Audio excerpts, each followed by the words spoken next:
हथौड़ा और चाबी। शहर के बाजार में कई दुकानें थी, उन्हीं में से एक ताले चाबी की थी।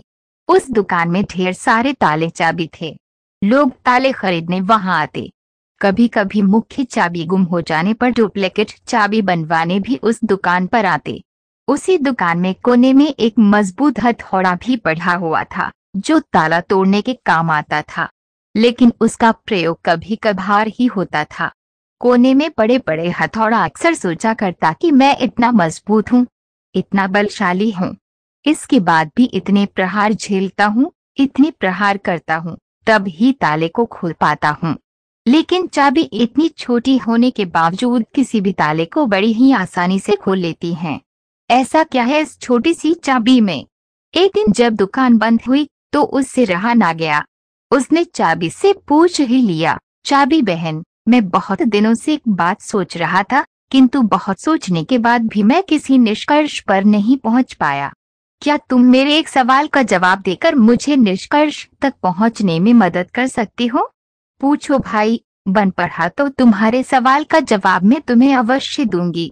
चाबी नम्रता से बोली, बहन, तुम में ऐसी क्या खास बात है कि तुम इतनी छोटी होने पर भी हर प्रकार के ताले, चाहे वह कितना मजबूत और जिद्दी क्यों न हो, बड़ी आसानी से खोल लेती हो, जबकि मैं तुमसे बहुत बड़ा, बलशाली और शक्तिशाली होने के बावजूद ऐसा नहीं कर पाता। मुझसे ताला खोलने में बहुत मेहनत लगती है और ज्यादातर कई बार प्रयास करने के बाद ही ताला टूटता है।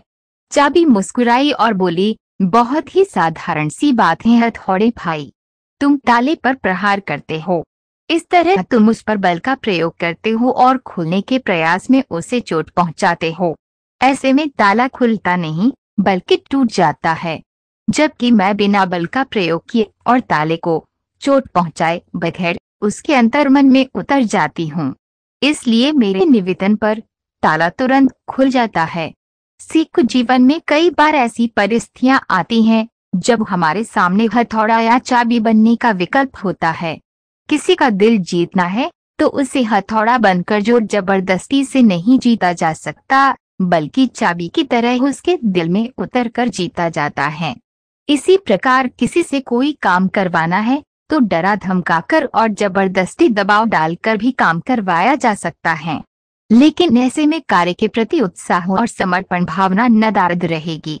यदि किसी के दिल में कार्य के प्रति समर्पण भावना जागृत कर उसे उत्साहित कर कार्य करवाया जाए तो कार्य मन लगाकर और समर्पण से किया जाएगा और ऐसे में कार्य बेहतर होगा और परिणाम भी बेहतर प्राप्त होगा। धन्यवाद। ऐसी और कहानियों के लिए चैनल को सब्सक्राइब करें।